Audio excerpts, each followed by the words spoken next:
and it's really a pleasure for me to be with you today, and thank you for the kind invitation to join you today. In the coming slides, we will discuss in brief metastatic hormone-sensitive prostate cancer. It's well known that prostate cancer is androgen-driven and androgen-dependent disease that respond to androgen deprivation. So ADT is backbone in treatment of prostate cancer. In the coming slides, we'll discuss mechanism of action, gonadotropin releasing agonist and antagonist, consideration for choosing among them, role of ADT in non-metastatic castration-sensitive prostate cancer, and monitoring screening recommendation for this patient treated with ADT. Initially, hormone-sensitive prostate cancer is defined as disease that has either not been treated with or is still responsive to ADT. Also, and collectively, we will discuss biochemical recurrence without metastatic disease, and those patients with radiologically evidenced metastatic disease, either oligometastatic or high volume metastatic disease. Collectively, we will discuss role of prostate-directed therapy, role of doublet therapy, role of triplet therapy, and role of personalization and de-intensification and precision approaches. Biochemical recurrence means elevation of PSA in patient with prostate cancer after radical prostatectomy if we find PSA is 0.2 nanogram with confirmational value of more than 0.2 nanogram, or patient treated with external PM radiotherapy according to Phoenix criteria. Is there any elevation of PSA by 2 nanogram per milli over the nadir value of PSA? In this patient, we have, with conventional radiology, no evidence of metastatic disease. We have to consider local therapy, either radical prostatectomy, external PM radiotherapy, cryo, brachy, HIFU, in patient with, after exhaustion of all of these local therapy. Patient with rising PSA should offer either observation or encouraged to participate in clinical trial. ADT shouldn't be routinely started in this group of patients with no metastatic disease.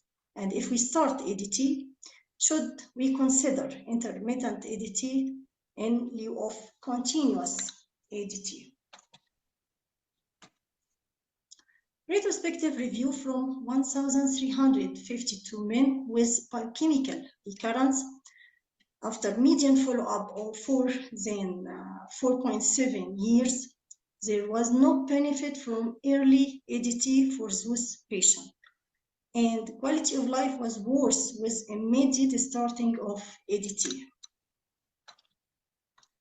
As we see, we can consider intermittent as no difference in disease-specific survival between intermittent ADT versus continuous ADT.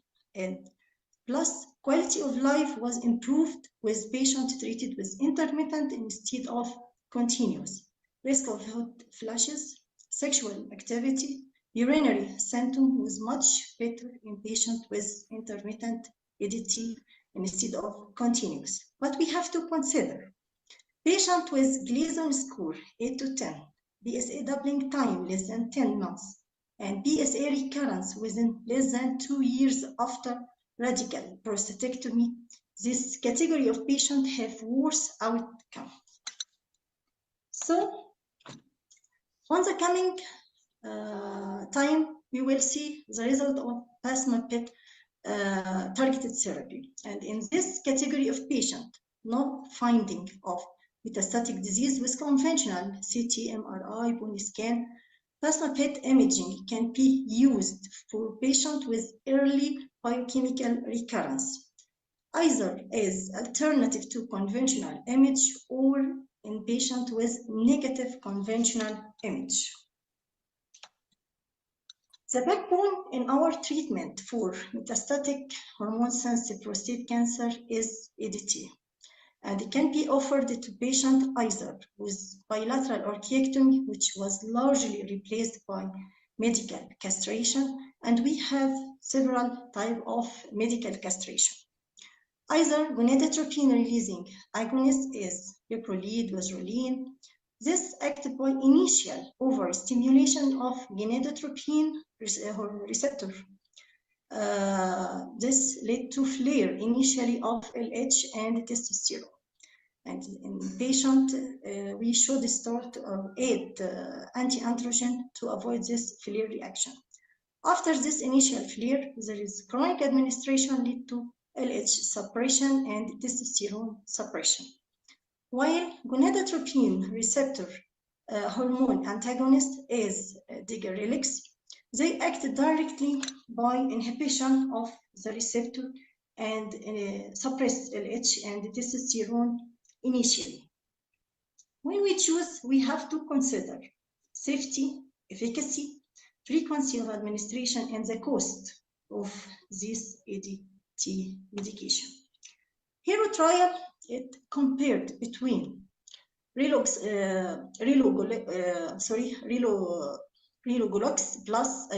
versus leprolide in prostate cancer. For primary endpoint for this study, who will achieve sustained castration rate from day 29 through week 48. And according to the available data, relugolix was non-inferior and even showed superiority compared to leprolide. When we consider safety and toxicity of both, we found that relugolix was associated with lower rate of non-fatal cardiac toxicity versus leprolide.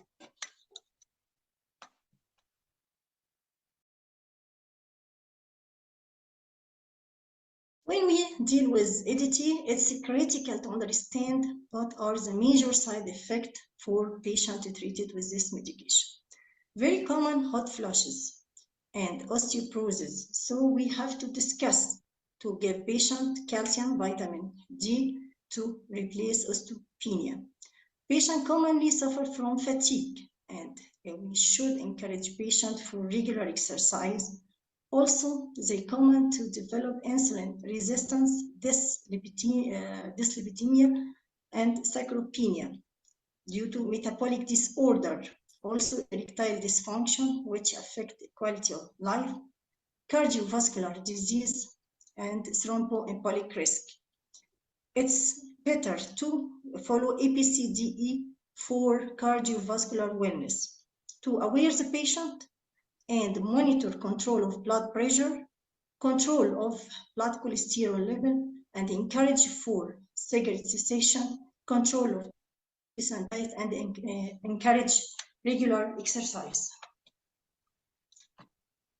Second category for castration, since prostate cancer, those with evident radiological metastatic disease. We can consider either low volume metastatic disease or high volume metastatic disease, defined as presence of visceral metastasis or 4 or more metastatic bone disease, at least one outside vertebral column and pelvis. The extent of metastatic disease play important role in determining the potential benefit from therapy. Patient with metastatic castrate-sensitive prostate cancer should continue or should be given ADT to maintain castrate level. In addition to other therapy we will discuss, either local therapy, prostate-directed therapy, androgen pathway-directed therapy, and chemotherapy.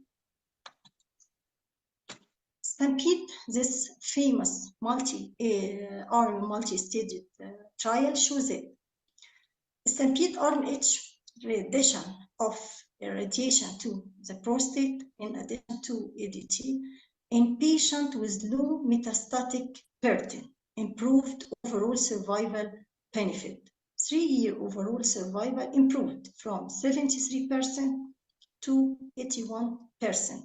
While in patients with high metastatic burden, there was no overall survival benefit from addition of prostate irradiation to ADT in those patients with high volume metastasis. This raised the ongoing trial. Shall we offer prostate-directed therapy to those patients with oligometastasis? The ongoing trial, Trombone G-RAMP trial, SWOG 1802 trial, try to answer this question. It will add to overall survival if we add radical prostatectomy to ADT or no. And we are waiting for result. For patients with high volume metastatic castrate-sensitive prostate cancer, we can use or see from the following slides that addition of radiotherapy to prostate plus ADT, as shown from Stampede and HURA trial, didn't offer overall survival benefit and no benefit from radiotherapy, as we said before, in patients with high volume metastatic castration-sensitive prostate. Docetaxel result from Charted trial and Stampede trial. Charted trial is the first trial showing overall survival benefit from adding DOCI to ADT and also improve time to develop castration refractory prostate cancer. Stampede also saw similar result from improvement of overall survival from adding DOCI to ADT. The most common and most famous trials with androgen receptor pathway inhibitors, Latitude trial showing that adding Apira plus prednisone to ADT improved radiologic progression-free survival and overall survival, as well as Stampede Arm G from adding similar methodology. Apira prednisone plus ADT improved overall survival. Trial ENZA met also improving overall survival from adding ENZA to ADT. This ENZA met trial also allowed in its inclusion criteria concurrent admission or addition of DOCI to about 45% of all patients compared to ADT, and overall survival benefit to the combination. ARCHES trial adding enzalutamide to ADT show improvement in radiologic progression-free survival and overall survival. Titan trial addition of ablutamide to ADT also improving of overall survival. All of this trial showing doublet therapy is considered as one of the intensification model can be given to patients with high volume metastatic castration-sensitive prostate cancer. So, with more hope to improve overall survival of this category of patient, came triplet therapy with more intensification. More common or most famous trial, PACE trial, ARSENS trial, and ENZAMET trial. These three trials, as we see, PACE trial, it considered chemotherapy to patient who is fit for chemotherapy. DOCI was considered plus Apira and prednisone with ADT, and it improves statistically significant radiologic progression-free survival and overall survival. ARSENS trial and add darolutamide with DOCI plus ADT also improved significantly overall survival and time to castration refractory prostate cancer. Some mode of intensification can be considered in doublet therapy, as we saw from Charted trial, Stampede trial, Latitude, Titan, ARCHES, ENZAMET trial. And it's from this simple Kaplan-Meier analysis, we see that in addition of Apira to ADT, after median follow-up for 51.8 months, we found median overall survival benefit for 53.3 versus 36.5 to those received ADT plus placebo. In ARCHES, ADT with enzalutamide improved median overall survival. Actual median overall survival is still not reached after median follow-up for 45.6 months. Anti-10 trial, addition of apalutamide to ADT, statistically significant improved overall survival. It's still median not reached compared to placebo. It's much less, 50 months. In brief to this result, all patients should offer the treatment intensification up front.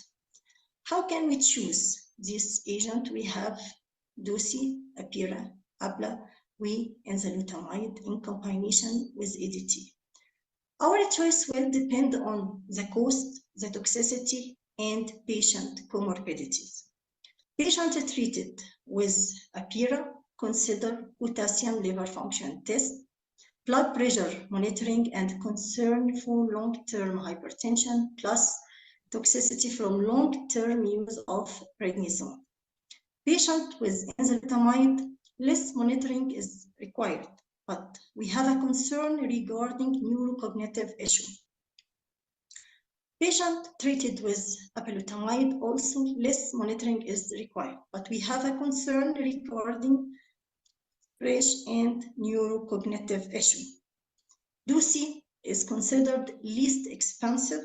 We have to complete to 6 cycles and be offered to patients if they are chemo fit.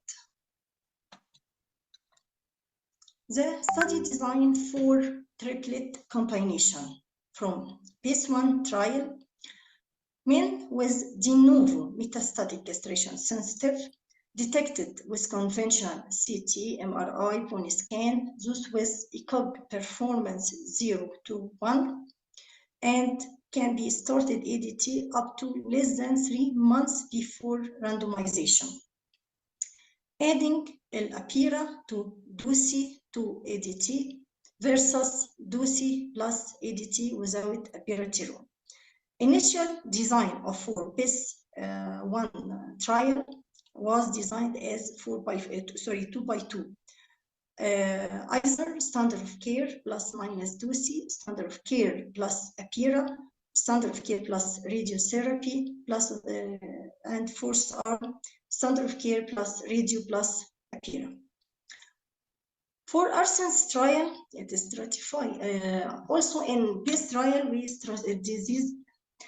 In this trial, the study was stratified according to study site, ECOG performance, either 0 or 1, and ECOG performance 2 if only due to bone pain were allowed. Also, disease burden is made to lymph nodes or bone or visceral, and type of ADT. Patient received gonadotropin, release hormone agonist or antagonist, or underwent bilateral orchiectomy. Patient received DOSI or not. In ARCHES trial, this patient were stratified by TNM staging. Patient with non-regional metastatic lymph nodes versus those with bone metastasis, or patient with other metastatic site. Plus, alkaline phosphatase level is less than upper limit of normal or higher than upper limit of normal. Interesting, in ARCHES trial, disease volume wasn't stratification factor. In this trial, men with metastatic castration-sensitive prostate cancer detected with CT or MRI or bone scan were eligible to receive darolutamide 600 milligram BID plus DOSI every 3 weeks, 75 milligram per square plus minus prednisone plus ADT. Or a patient will receive placebo plus DOSI and ADT. Primary endpoint for this study was overall survival. As we see in this figures, after median follow-up for 4.4 years, addition of APIRA to DUCI and ADT improved median overall survival to not reached number till now, compared to 4.4 years for those received DUCI and ADT. In Arsens trial, after median follow-up for 42.4 months, we find that median overall survival in arm with the rulotamide plus DUCI and ADT not reached, while median overall survival in DUCI ADT arm was 48.9 months. As we see, safety and potential toxicity. We are giving triplet therapy. We're concerned about toxicity plus cost of the disease and patient compliance. In patients treated with APIRA, DUCI, ADT, similar pattern of nearly hypertension, neutropenia, febrile neutropenia, gamma-glutamyl transferase increase, but we have a concern regarding hepatotoxicity. It was mild increase in patients treated with APIRA, DUCI, ADT. While in Arsens trial, we found that hypertension was the primary toxicity. Nearly similar pattern or instance of neutropenia, febrile neutropenia, anemia, pneumonia, hyperglycemia in patient receiving darolutamide or didn't receive darolutamide and received DUCI ADT. So we came to there is benefit for triplet therapy, as we see from the previous trials. Yes, we have increased instance of liver function toxicity as primary toxicity in patient receiving APIRA with DUCI and ADT. We have to consider there is slight or mild increase in congestive heart failure, and we have to regularly follow patient with apiraterone with electrolyte liver function test, consider for chronic use of renisome. The efficacy was significant among patients with high volume disease. They achieved median overall survival up to 5.14 years versus 3.47 years in patients who didn't receive triplet therapy. While overall survival is still immature for those patients with low metastatic volume.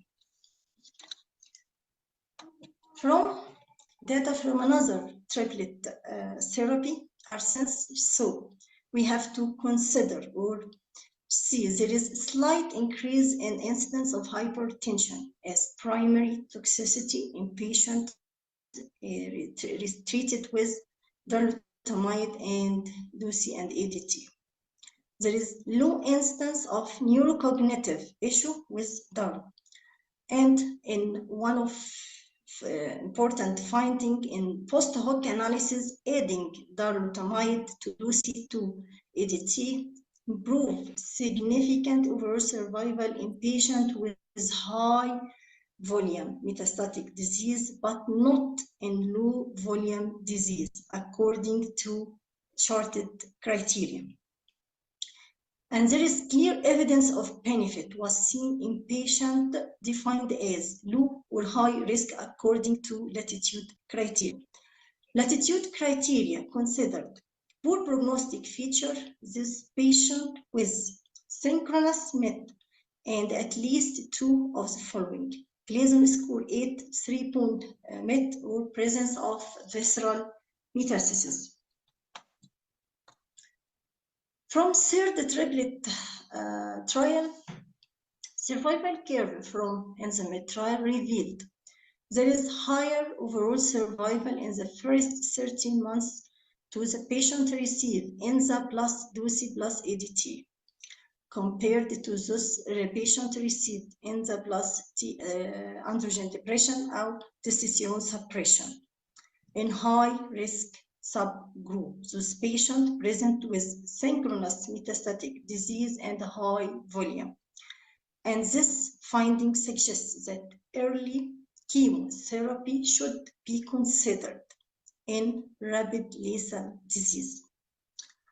From triplet therapy, we can use ADT plus DOSI plus apiraprenizone or darolutamide till disease progression. We will continue until radiologic progression, but this could be over treatment, especially in patient with low volume or patient unfit to receive chemotherapy. This will be of high cost. Treatment toxicity are of concern. Patient compliance also should be considered. Some found that some patients can receive either this modern combination or can be treated with ADT alone, and they can achieve prolonged disease control. PSA can be undetected for years. They have a stability of disease symptom. Our fear from emergence of treatment-related toxicity plus treatment cost. So doctors or scientists began to think about de-intensification for some reasons or some aims. Intermittent therapy could ameliorate quality of life and could prolong duration to develop castration or androgen dependence. Plus, they think in personalization of treatment and consider response-based endpoint that may guide not only patient prognosis but also strategy for treatment de-intensification in patients with favorable long-term outcome. SWOG 9346 trial finds it. Patient can be given 8 months of ADT with gonadotropin-releasing hormone agonist and non-steroidal anti-androgen. They can stratify according to the response after these 8 months. So patients with PSA less than 4 or non-rising PSA, or no radiologic evidence of disease progression. Patient applying to this criteria, they can stop ADT and regular follow of PSA every 1 to 2 months until PSA rise again, and again we can resume ADT and non-steroidal anti-androgen. But patient didn't apply this criteria, go on continuous ADT. After a median follow-up up to 10 years of this study, there was a statistical significant overall survival benefit to patients who received continuous anti-androgen depletion therapy, while intermittent therapy just have modest improvement in quality of life. Physicians or doctors think in how can we personalize treatment, and can we give continuous or we can de-intensify treatment based on patient response. And most commonly used response endpoint was PSA. In shorted trial, overall survival was stratified by PSA 0.2 at 7 months. In latitude trial, patients with PSA suppression to less than 0.1 at 6 months of treatment, they have improved radiologic progression-free survival and overall survival. Also, in Titan trial, achievement of PSA of 0.2 mg after 3 months of apalutamide therapy associated with longer overall survival.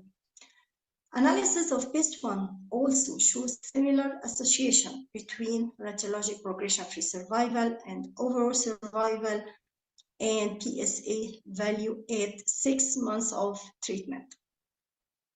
In our sense also, patients who achieved undetectable PSA level at 24-week and at 3-6 week correlate to improving overall survival in this patient. But we still need more data and more research to finalize optimal time to intensify or de-intensify treatment.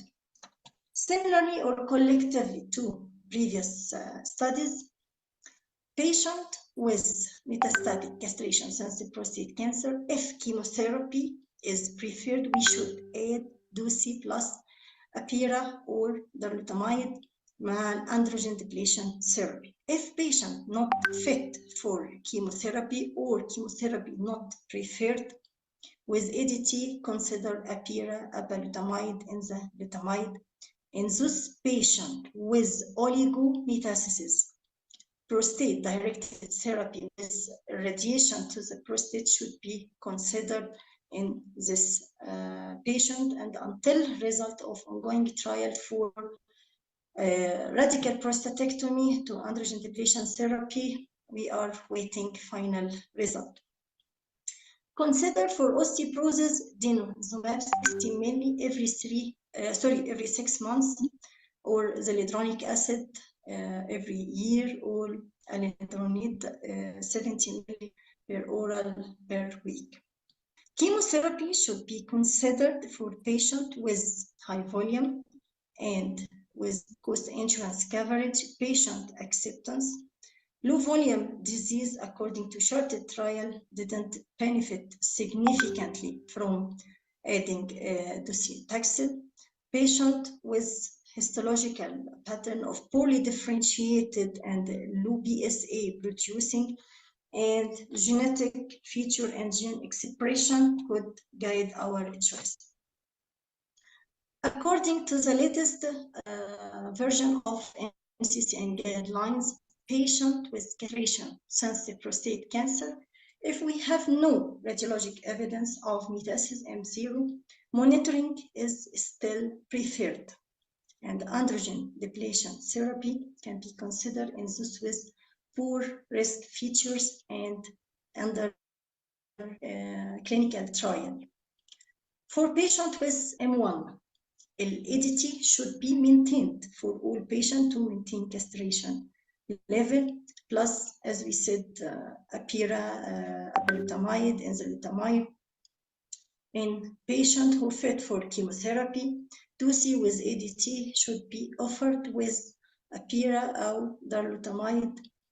Patient with oligometastasis, we should consider addition of external beam radiotherapy to ADT to the primary site. Patient with poor performance or no cost or comorbidities, ADT alone is still one of the options.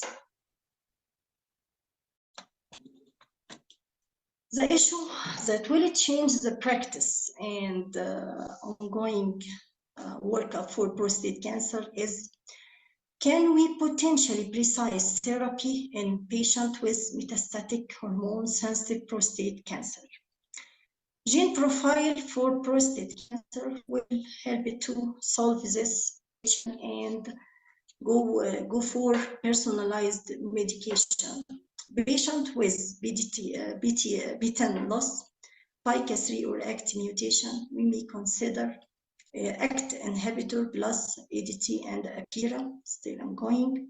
Triple negative prostate cancer, those with B10 loss, RP loss, and TP53 loss, we may consider ADT, Apira plus DUCI or cabazitaxel and carboplatin.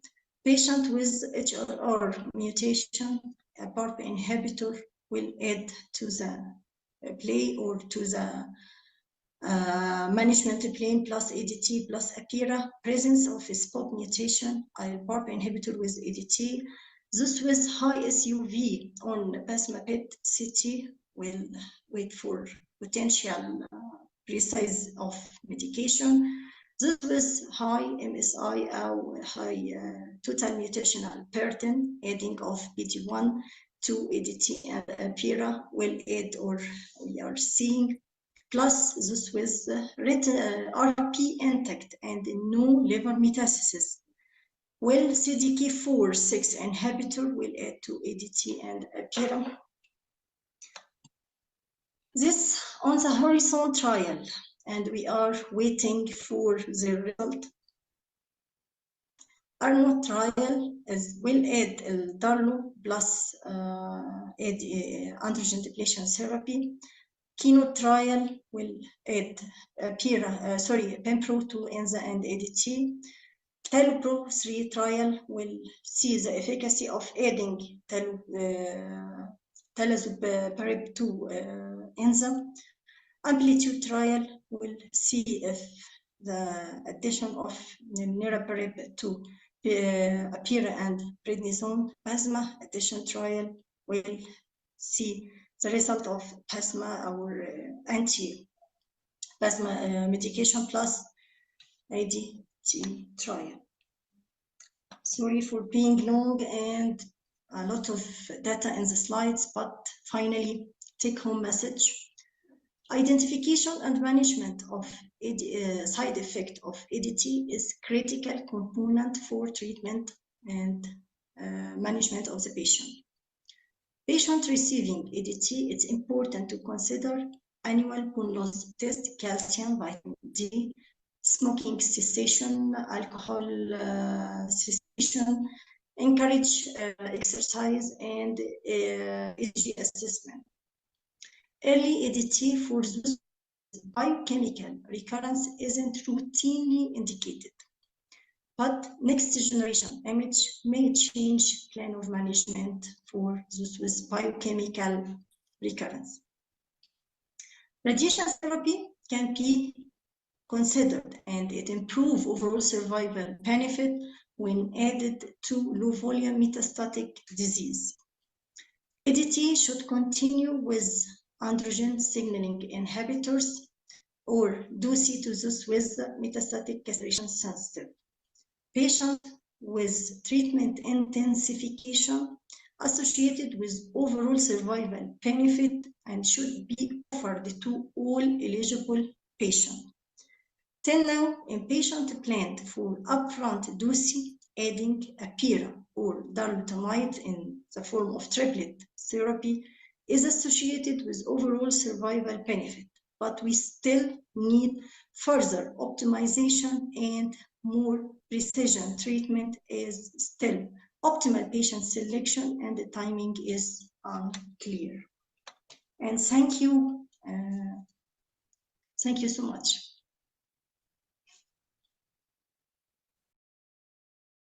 Thank you, Dr. Marianne, for the comprehensive about the overview of prostate in sensitive metastasis. Without further delay, we will move to the next presentation.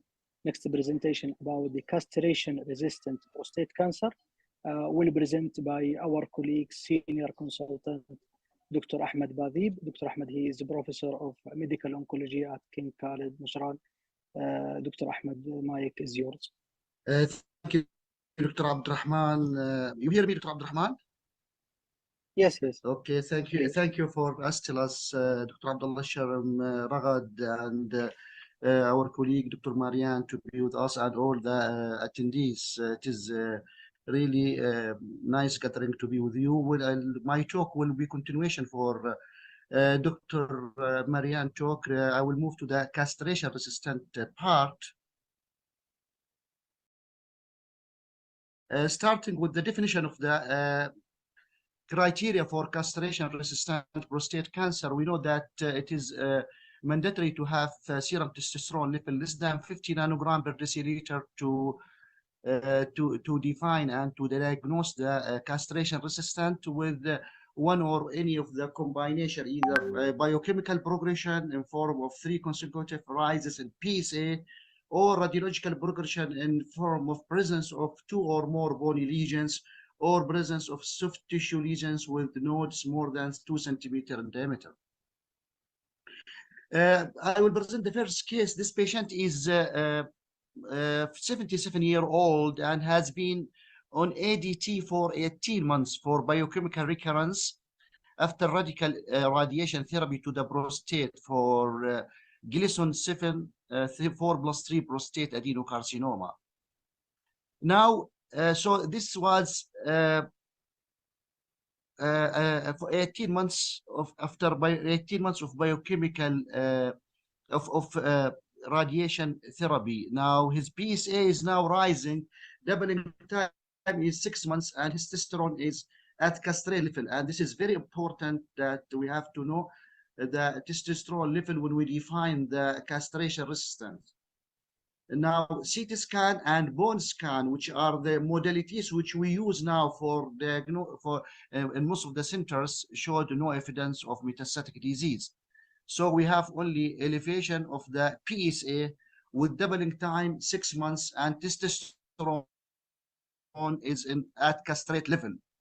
So we are dealing mostly in this case with non-metastatic castration-resistant prostate cancer, and this entity usually most likely due to the resolution of our image, because as we mentioned that we use it now, the CT scan and bone scan, while the PET BISMA may change such diagnosis if used routinely. So now if the patient has a PSA doubling time less than 10 months, this is high risk non-metastatic castration-resistant case and require intensification of the treatment. So the new paradigm that we have to have earlier treatment with the androgen receptor blockers, because this prolongs the survival. Now our patients are living longer on treatment, and we need to prevent treatment-related morbidities, bone and cardiovascular. So, and the evidence came from 3 prestigious trials published in New England Journal of Medicine: the Prostate trial regarding the benefit of enzalutamide in M0 disease, Spartan trial about apalutamide, and Aramis trial regarding the darolutamide in this setting. And all of these trials showed in the final overall survival analysis that the benefit is there for early initiation of anti-androgen, and we can see from Spartan in the apalutamide setting that we can achieve 22% reduction in the risk of death, and overall survival is superior. While in Prostate trial for enzalutamide, we achieved 27% reduction in risk of death, and in darolutamide in Aramis trial, almost we have 31% reduction of death. So we are talking about overall survival benefit by early initiation of anti-androgen in M0 disease. And this reflected on the NCCN guidelines clearly that those patients with PSA doubling time less than 10 months, they should use as preferred regimens one of the 3 category 1 drugs like apalutamide, darolutamide, enzalutamide. And while if the PSA doubling time more than 10 months, then monitoring is preferred, or other second hormone therapy. We'll move to the second case. This patient is 68-year-old, obese, with poorly controlled hypertension. He was diagnosed in 2002 after radical prostatectomy with the prostate cancer of Gleason score 7, and the patient treated initially with radical prostatectomy. Then he developed a 2006 biochemical recurrence and treated with ADT. Now, 2017, there is a rising in the PSA with castrate level of testosterone. So we have to be cautious when we diagnose castration resistant that we have castrate level of with testosterone. Now, CT scan showed multiple supradiaphragmatic lymphadenopathy without bone mets. So we are talking about mainly lymph node disease. So now the patient with this increase in the PSA with normal testosterone, he is mostly metastatic castration-resistant prostate cancer. So then it comes the choices, how to choose for the drugs for this patient. This patient is obese, with poorly controlled hypertension. So we have the options. We have on shelf enzalutamide, abiraterone with prednisolone, because we're mandatory to use prednisolone with it to overcome the adrenal crisis, insufficiency, and we have the docetaxel as the third option. So usually we go to the guidelines. Our reference NCCN guidelines clearly gave us the options for those patients with no prior docetaxel or novel hormone therapy with castration-resistant breast cancer to choose among the preferred regimens, either abiraterone category, and this is usually based on alphabetically ranked categories, abiraterone, docetaxel, or enzalutamide. So among the drugs which we have in shelf, how can we choose? This patient, obese patient, as we mentioned, and has poorly controlled hypertension. So imagine if we added to this dilemma the use of prednisolone or steroid, this will exacerbate the problem. So our choice at that time was enzalutamide, and the patient started on it. And we know that the enzalutamide working as by inhibition of the androgen receptor signaling, and it acts on 3 levels of signaling pathway, starting with this on the cytoplasm by inhibiting the binding of androgens to androgen receptors.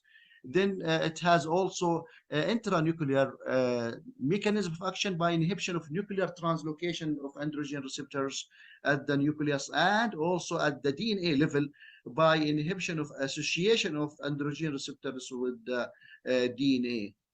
So the patient started on it, and we reviewed the data also regarding the superiority of enzalutamide versus abiraterone, and we have data presented in ASCO 2021 and this data came from around 6,000 men treated in the US veterans hospitals, and it clearly showed the superiority of the enzalutamide over abiraterone, and the benefit was more pronounced among patients who received only one treatment line. And that one reflected on the superiority of the overall survival. It was 18.9 for patient who was treated with enzalutamide versus 13.6 with the significant p-value.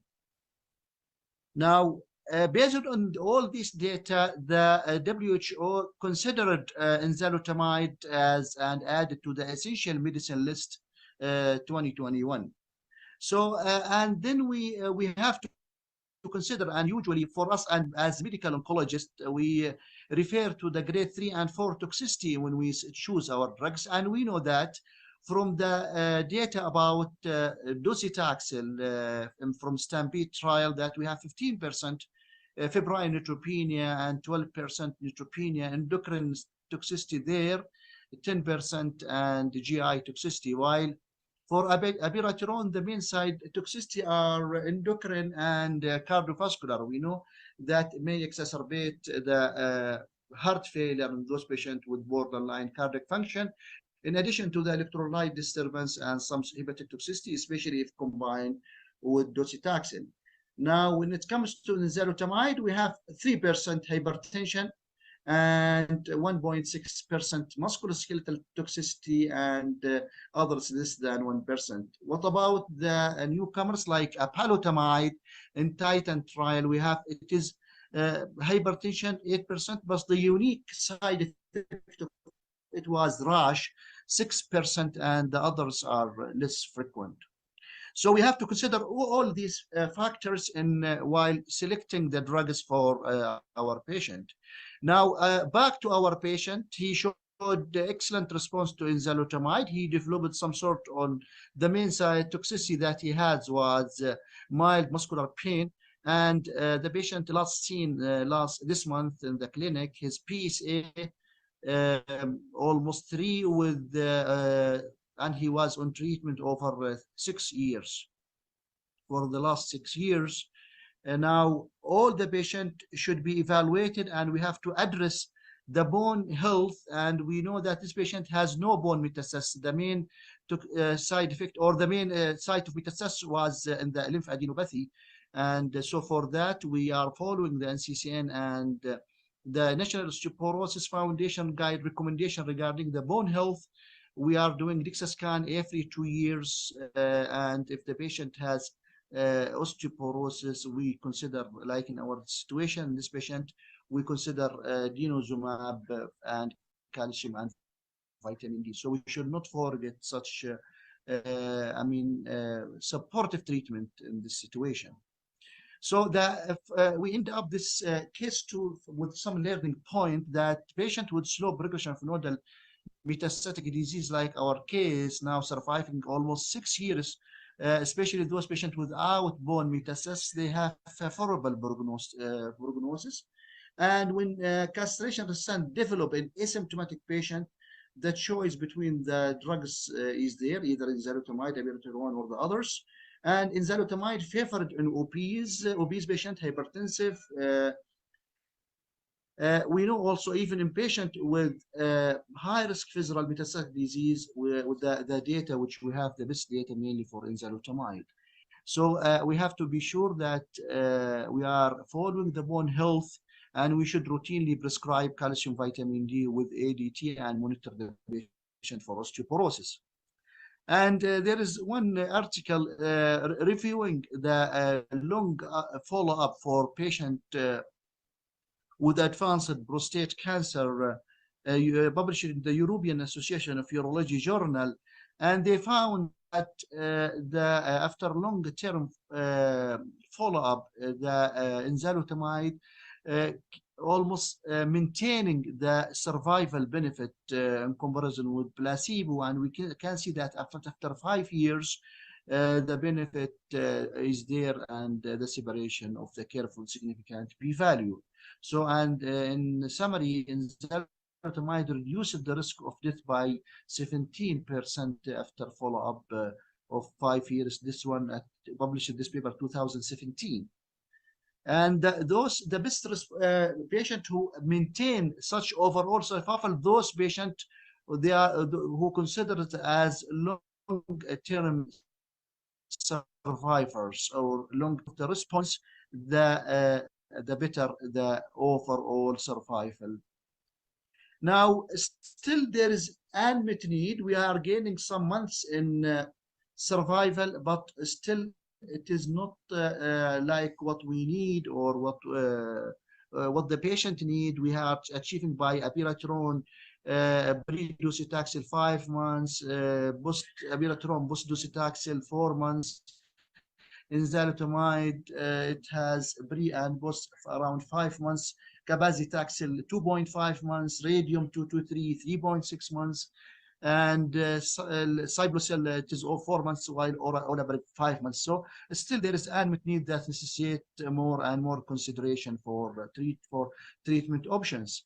I will end my talk with the third case. This patient is 61-year-old.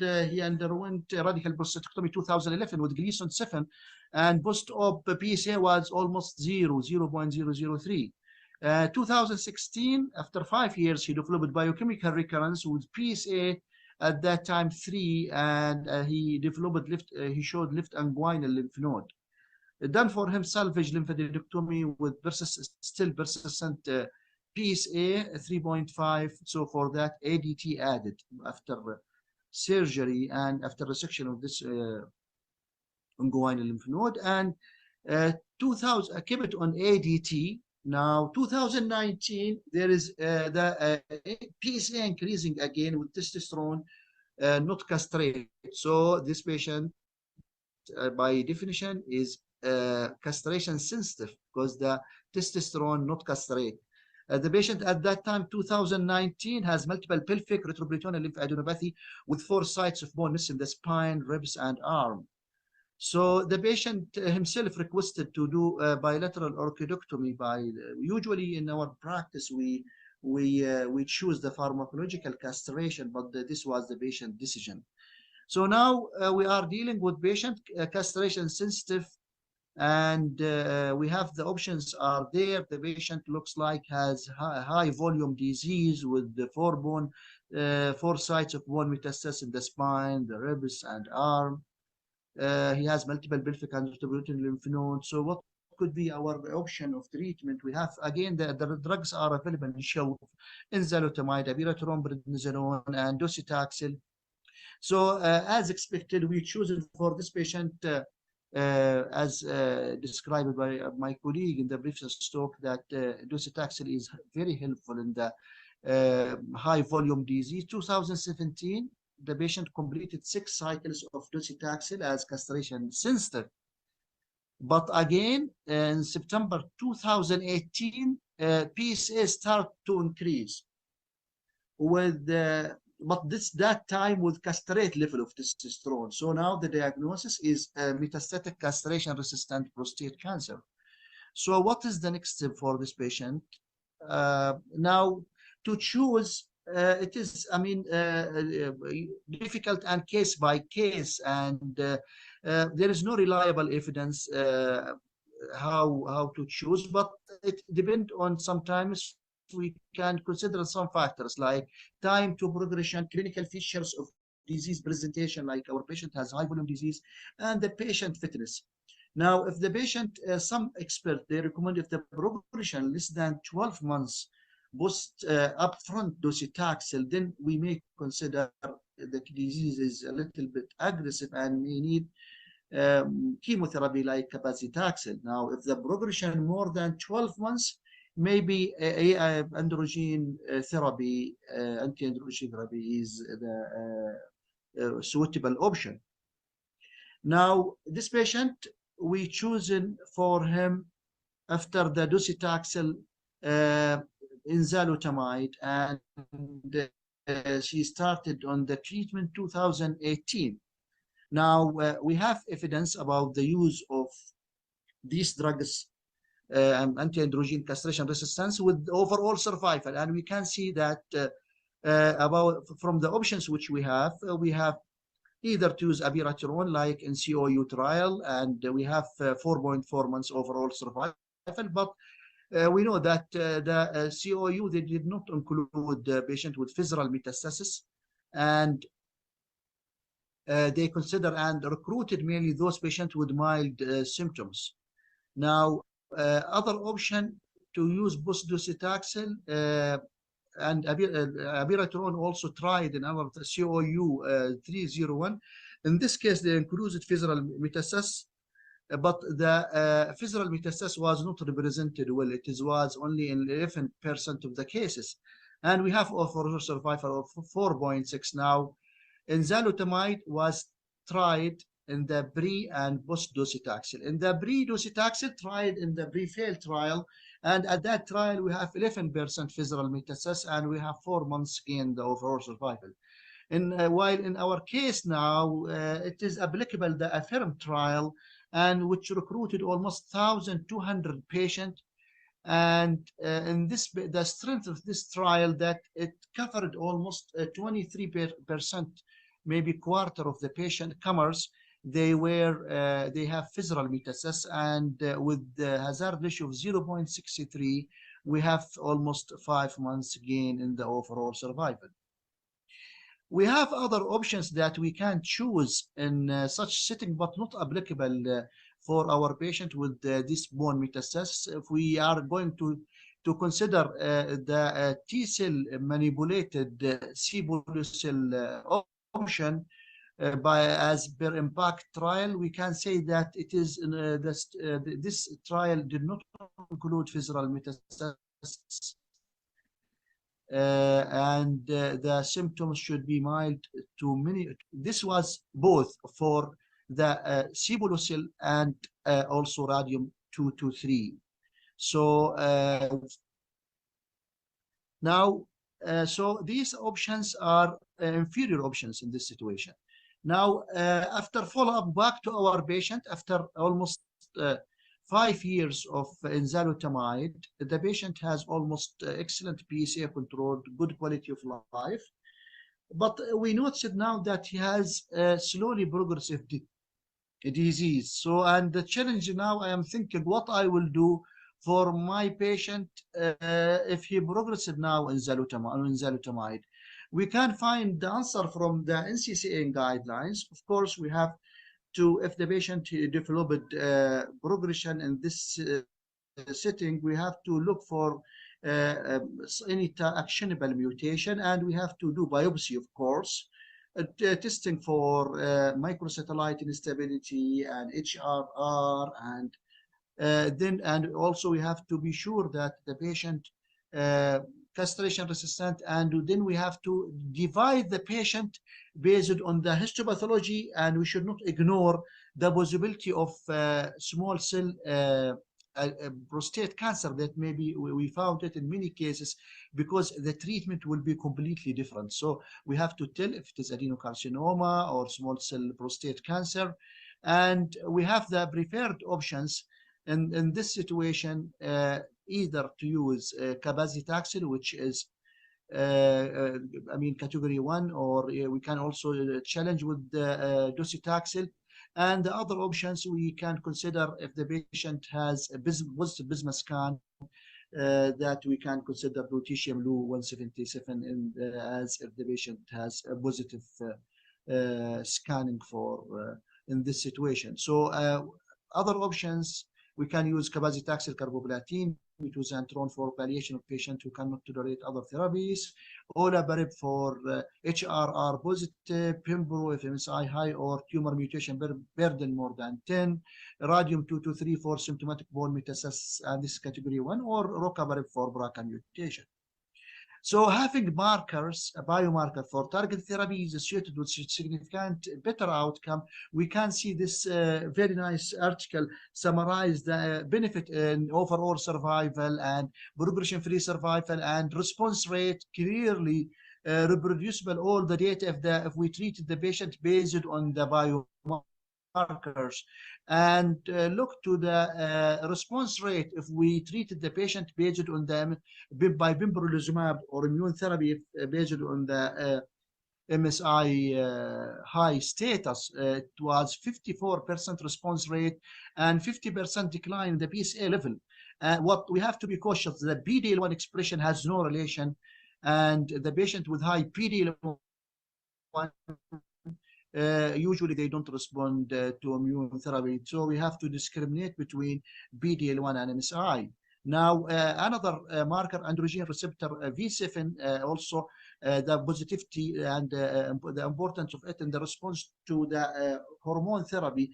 We know that those patients usually, if they have the mutation, they don't respond to the abiraterone or enzalutamide. Look to the PSA response rate in patient with positive androgen receptor V7. It is almost 0 on the left side, while the patient with negative androgen receptor V7, it is almost 70%. So we have to select our patient. We have to consider doing as much as we can biomarkers to to treat the patient in the proper direction.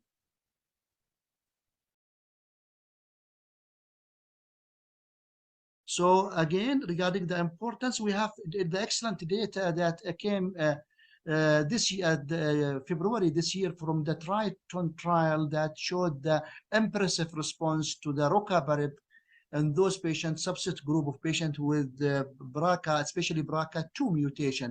And this gives us impression that we can achieve almost disease-free survival of 11 months versus 8 months by using the drug in comparison with docetaxel and in comparison with the second generation. The separation of the curve is very impressive.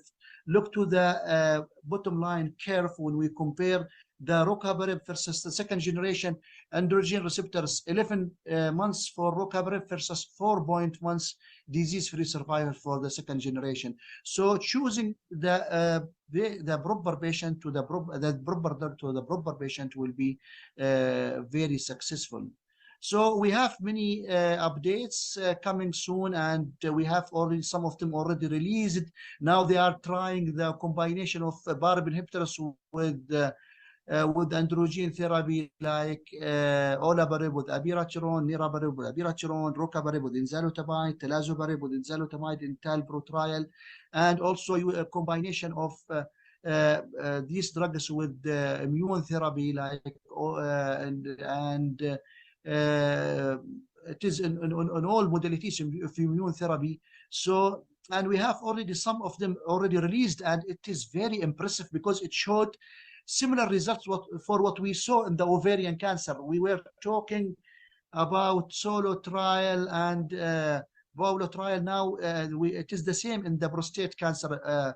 We have the PROPEL trial, which showed that the combination of olaparib with abiraterone, regardless of the HRD mutation, it showed significant disease-free survival, which is radiological one. And while in the magnitude trial, the benefit is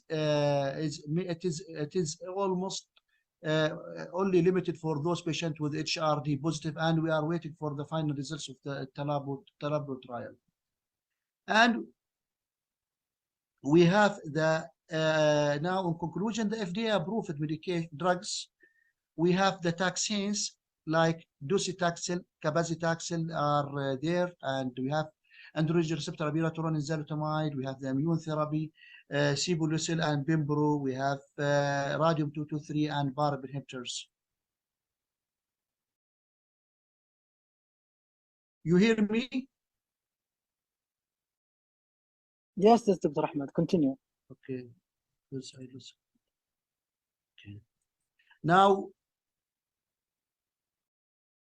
what about the use of enzalutamide after disease progression and in patient with triplet therapy? We have data from beside trial and presented ASCO last year that showed that there is clear benefit in terms of disease-free survival for using of enzalutamide after disease progression versus placebo in terms of the two endpoint, progression-free survival and PSA progression. And I think this will open the way for the maintenance therapy as an option. So I will conclude my talk by telling that we have this algorithm, simplified algorithm for metastatic castration prostate cancer, that if the patient progresses after post-ADT, he has the option to use docetaxel or ART therapy or sibuleucel if he has mild symptoms. If the patient treated, for those patients treated in the hormone sensitive setting, we have to review what they received. If they received docetaxel, then we have to consider a cabazitaxel or the other anti-androgen. And if the patient positive for lutetium, bisma scan, I mean, then we have to give him 177 lu bisma. If the patient treated previously with the ART, then we have to choose docetaxel as an option. And there is now tendency for personalized approach based on the what called personalized medicine. So if the patient has BRCA2 mutation and to certain limit BRCA1 or ATM, we can consider the use of olaparib and or rocaparib. If the patient MSI high, we can use pembrolizumab, and also there is the phenotypic precision medicine also based on the positivity of bisma scan that may direct us to choose the lutetium 177 lutetium bisma therapy. In conclusion, we have multiple classes of drugs improve overall survival in metastatic castration-resistant prostate cancer, including androgen receptor pathway inhibitors, taxanes, immunotherapy, radiopharmaceuticals, and PARP inhibitors. And early treatment is better. So this is the story which we showed in the first case, that M1 castration sensitive, M0 castration resistant should be treated early because of the overall survival and disease which we mentioned clearly in the three trials which we showed. And sequential treatment is routinely used, but still there is limited information about the optimal sequencing of the treatment. And the only predictive markers now are BRCA and MSI that we have. clear cross resistance between abiraterone and enzalutamide, and likely with apalutamide and darolutamide is there and should be considered in selection and sequencing of the treatment. Taxane still active after abiraterone and enzalutamide, and intensification of systemic treatment is a new standard of care for metastatic castration-resistant prostate cancer, and combination is coming with the new targeted therapy. And thank you very much.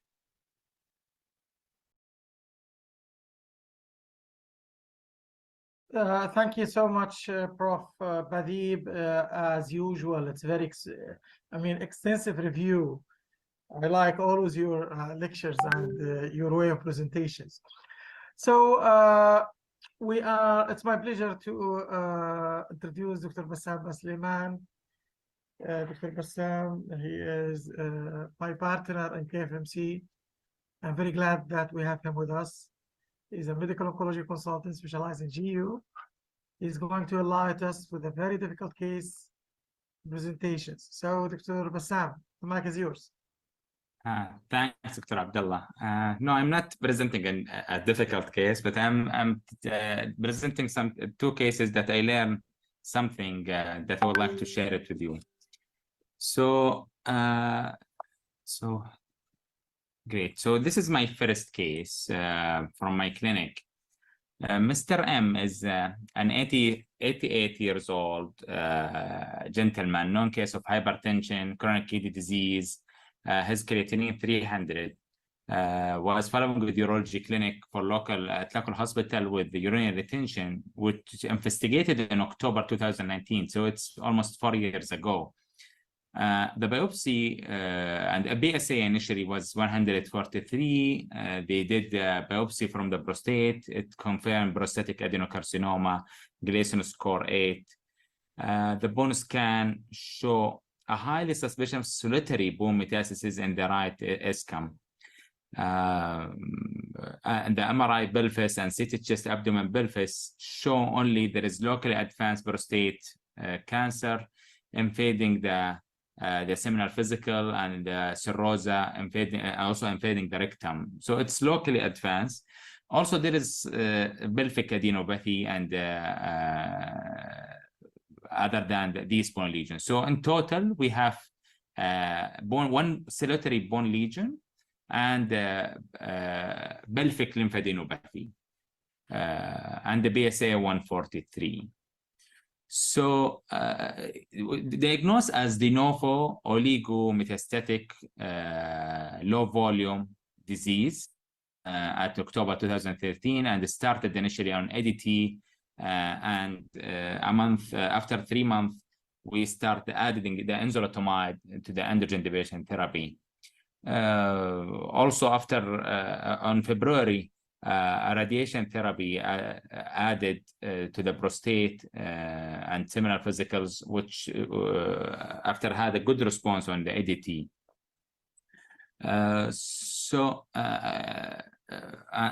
After that, the patient is continuing on ADT. So if you can see the response within 3 months, the ADT dropped the BSA from 147 to 20. Then after adding the enzalutamide, it start to be dropping more and more to be undetectable. And until last visit in July 2023 is continue undetectable. So the patient till now is tolerating that without any side effect. One of the learning thing that I noticed that his blood pressure once I started enzalutamide initially was uncontrolled. He's non-hypertensive and he's taking nifedipine for hypertension. But once I add the enzalutamide, the blood pressure start to be high. Once we review it, it's interact, the enzalutamide interact with nifedipine, which is a CYP inducer. And that's why the efficacy of nifedipine will be less with enzalutamide.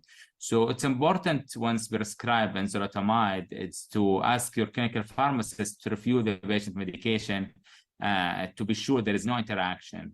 Once we adjust the dose of nifedipine, the blood pressure is controlled. So these the learning thing I would like to share it. The second thing for this case, the patient has low volume disease. Is there any rule from adding novel hormonal agent, or only ADT is enough? He has only solitary metastasis in the pelvic. Do you need to add it? So let's review the data that we have. We have randomized control trials in metastatic hormone-sensitive prostate cancer. And once we look specifically for the patient with low volume disease, and we exclude here for the patient with low volume disease, the patient in the Stampede, Titan, Arcans, and Enzamet, the number of patients with low volume disease is around 428. And that they include only the high risk, but for the patient with low volume disease is around 243. And we can see the benefit of adding novel hormonal agent, regardless what type of novel hormonal agent. For all patients with low volume disease, the benefit is there. The hazard ratio is still continue to be almost the same as we saw with the patient with the intention to treat population. And then so this is assuring that adding novel hormonal agent, even for low volume, is very important here. The second case, it's like the opposite what happened, what I present now. Is Mr. H. He's a 64-year-old gentleman, known case of hypertension, depression. He has resolving alcohol abuse. He's chronic smoker for 40 years, and known case of COPD following with pulmonology clinic. Present with lower urinary tract symptom in 2015, so almost 8 years ago, and investigated at that time and found to have initial BSA as 8. So referred to King Fahad Medical City with the urology department. Once workup show BSA as 8, biopsy from the right prostate showed there is prostatic adenocarcinoma, Gleason score of 3+4, which representing 80% of the total core volume. The left biopsy show no malignancy, so only in the right loop. The CT scan, chest, abdomen, pelvis, and bone scan show no metastasis. So diagnosed as localized prostate cancer, and the recommended treatment at that time as intermediate risk, as external beam radiation to the prostate as radical therapy, and to offer short-term of androgen depression therapy. But the patient refused the option of adjuvant hormonal therapy for a justified reason at that time. So they offer only external beam radiation therapy and refused the ADT. He continued in surveillance and follow-up after 2015 till 2020. You can see the BSA is continuing on the nadir below 2, 1.4, 1.7 till September 2020. Once the BSA is increased to be 5, and we repeat it again, it's increasing to 6.7. So at that time, staging done, CT chest, abdomen, pelvis in October 2020, which showed there is a new development of sclerotic lesion in the T10 and the right second rib, which is suspicious of metastasis. And the bone scan is confirming the same finding, but it's mainly in the second rib and left scapula and the T10. So there we have 3 lesions. So that in September 2020, thanks God, and in 2023, we have a lot of options ranging from ADT alone, which showing overall survival from 36 months, to triplet therapy, which is reaching about 60 months. But is all of these is good option for my patient, or I have to choose what's the best for my patient? So my patient is not de novo. He's recurrent, or patient treated with local treatment and 8 years ago and had a recurrent. And I will show you the data now about these patients had a different prognosis than other. But let's continue the case story here, just to finalize it. So the patient started on androgen deprivation therapy on 2020. I discussed at that time, I remember, the rule of adding enzalutamide, but he's hesitant and he didn't want it because of the side effect. He didn't want any adding medication. You can understand his personality once he are refusing the ADT from the localized disease. So he's refusing the enzalutamide. So, and we offer the metastatic directed therapy with SBRT for the second rib and the left scapula. Since that time, the BSA is undetectable. He's only on androgen deprivation therapy. Last BSA on July, 2 months ago, which is still undetectable. He's doing well now for almost more than 3 years. Even the CT scan, I'm doing it every 12 months. There is no progression at all. So it's important to understand that we have 4 different populations in metastatic hormone-sensitive prostate cancer. We have synchronous, de novo, low volume, like the first case I present. We have synchronous de novo, high volume.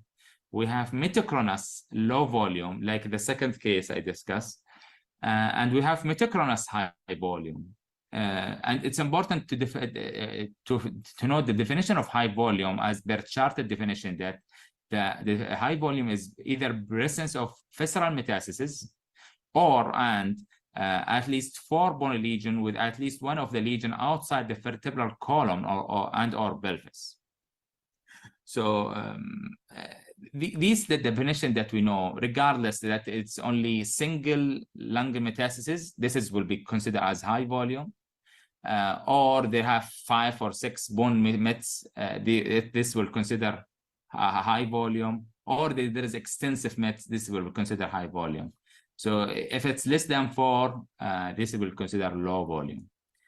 So this is the difference, the main difference between the de novo and the metachronous. De novo, we have 4 lesions or 5. That we have the prostate and we have the mets, all uncontrolled lesions. But in the oligorecurrence, the difference in metachronous, we have the prostate already received the radiation in the local treatment, and now we have 3 or 4 lesions, which is the oligorecurrence disease. But here is the metachronous. What do we know from the data that we have? How is the prognosis between these patients? This data was presented in Prostate 2018. They include only patients treated with androgen deprivation therapy, and they define the patient to 4 groups based on 2 things: on the volume of disease, low volume, high volume, and BLT, which prior local therapy, BLT, and patient de novo. So we have 2 groups of de novo, high volume, low volume, and we have prior local treatment, low volume and high volume. We can expect that the patient de novo and low volume, they have the worst survival. As we can see here, the median survival reaching to, the de novo high volume, they have the worst for overall survival, the median reaching 43 months. Looking to the prior local therapy with low volume, they have the highest, better overall survival. We can see it's reaching 92 months median with ADT alone. Once we compare it for the other, so you can see 92 reaching almost 7.5 years on ADT. For prior treatment with high volume, de novo with low volume, they are almost the same, either high volume prior treatment or de novo low volume. So they are almost the same prognosis, and the worst for patients with high volume. Also, time to castrate resistant. The blue is represent the low volume prior local therapy and the overall survival, as I mentioned. So it's important to understand that not all the patients are the same. You have to categorize your patient depending on the story. Is it de novo or metachronous? So this is the summary for strategy for metastatic hormone sensitive. I summarize it. I'll just repeat it with important to add the presentation of metastasis.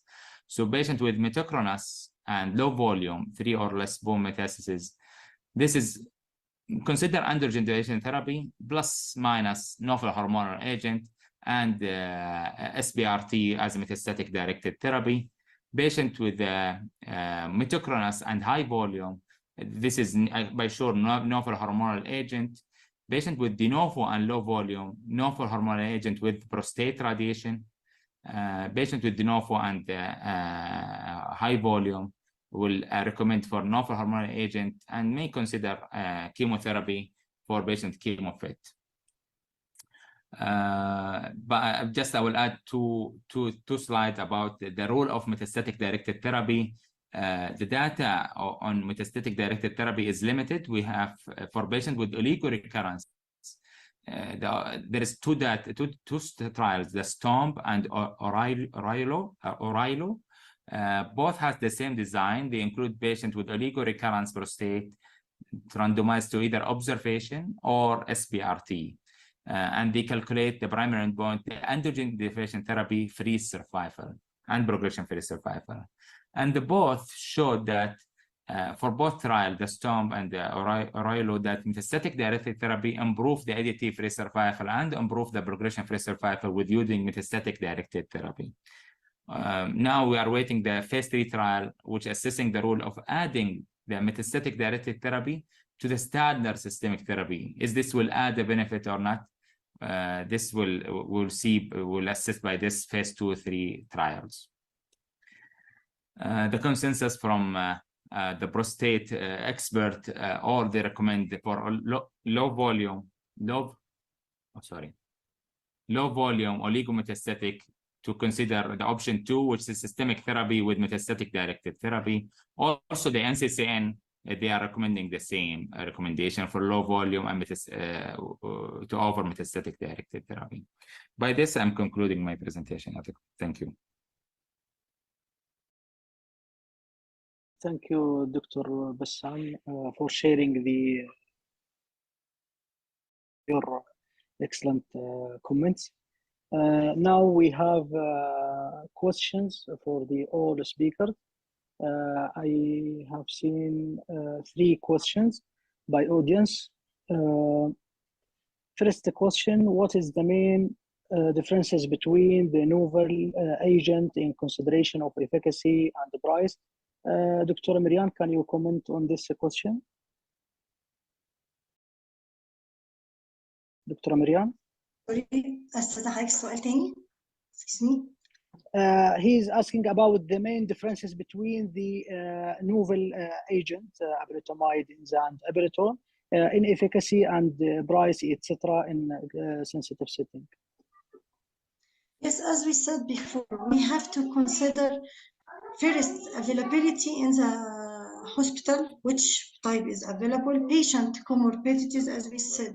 Abiraterone is associated with prolonged use of prednisone, increasing risk for liver toxicity, regular monitoring for potassium and the liver, risk of sudden withdrawal of prednisone and Addisonian crisis should be considered. Also, for patient with enzalutamide, pay attention to toxicity, especially neurotoxicity, neurocognitive toxicity, sudden fall, a patient with stroke. Cardiovascular toxicity for all of the patients should be regularly monitoring. Drug availability and when. Sometimes we have just subtypes of medication in the or Apira. At this time, it will be in my choice, drug availability and the patient compliance to treatment. The number of the tablet he will receive with Apira, he will take also prednisone. Will the patient be regular for all of this tablet or no? Patient with Enza also should be regular on medication, avoid certain activity, especially driving due to neurocognitive issue. All of this should be considered when we consider the medication. The cost for this medication, availability of the medication point, patient comorbidities should be discussed. Okay, thank you, Dr. Marian. For the Dr. Ahmed, the next question. When speaking to fatigue to prostate cancer patient, does it get worse with multiple lines being exposed to patient after progression? He's asking about the performance of patient after he received multiple lines of treatment. Dr.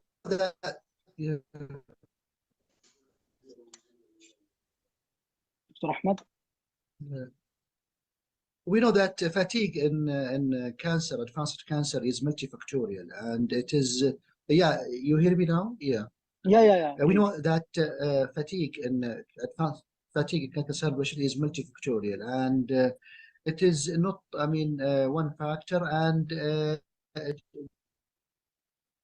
mainly we should not to the disease progression. I have one patient, he received now 5 lines of treatment, and almost he's working, enjoying good life, because we are dealing with all the symptom, the underlying pathology that he has. Please don't forget to correct anemia in this patient. When you have this patient, sometimes he develop anemia of chronic disease. Just we treated it properly, and that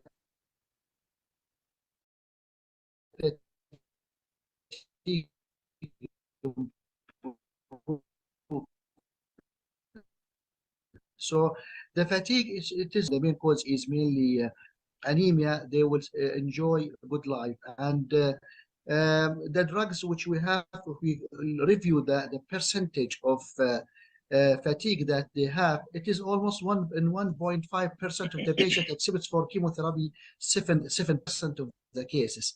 So it is manageable, and always look for underlying cause, and don't forget anemia of chronic disease as the precipitating cause.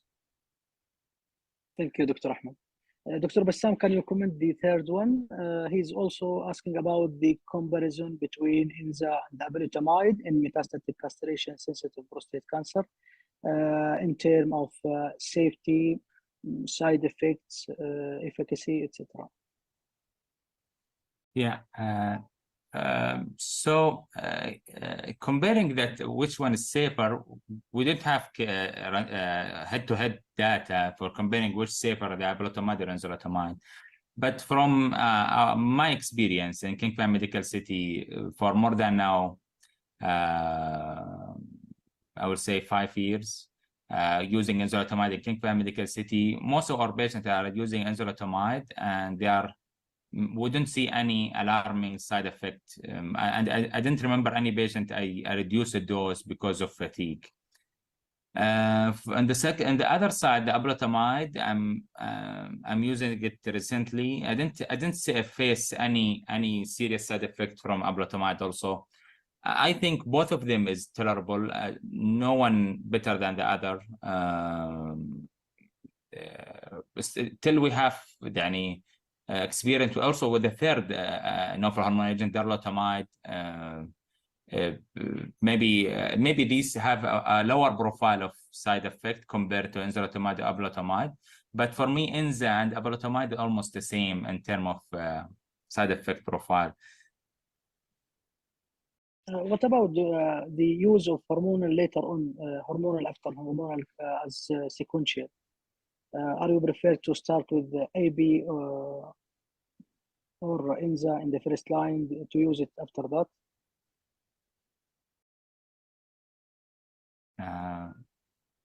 For me or Dr. Badi? Dr. Bassam. Yeah, so using hormonal after hormonal and castrate resistant, I think Dr. Badi already discussed it, but the data is limited to show a benefit of using an hormonal agent after abiraterone, especially for enzalutamide. They compare it both way, either enzalutamide then abiraterone, didn't show a benefit in the dropping in the BSA. For using enzalutamide after abiraterone, it's dropping the BSA by 20% only for a period of time, 3 months or 4 months. So if I have a patient who progress on novel hormonal agent, I will consider chemotherapy. If he's not fit for chemotherapy, I will look for the BRCA. testing if he's fit, if he's mutant or consider olaparib or PARP inhibitor. Okay, Dr. Bassam. Because we have limited time, this is the last question for Dr. Badib. He is asking Dr. Falih about the combination of PARP inhibitors with hormonal therapy. We come as a standard of care. We know that these are ongoing trials, but it is really the results are impressive when it comes to the combination. We have it is almost mimicking what the impressive data which we have on ovarian cancer. So it is clearly defined that we have disease-free survival for using of abiraterone with olaparib, and also the other data also, which limited the benefit for BRCA positive. It is the data are promising, and disease-free survival, overall survival, and response rate. And when we target the mutation, the results are very impressive. So the future is for the combination and for the targeted therapy.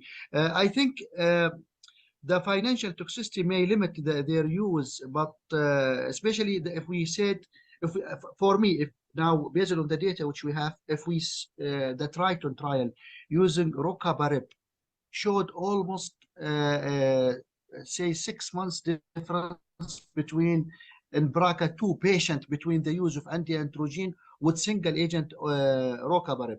So the data till now are immature for the combination, but we may adopt the same strategy which we used in the triplet therapy, doublet therapy. So I think the new paradigm will be for stratifying the patient. Those patients with high burden disease, we may use the combination.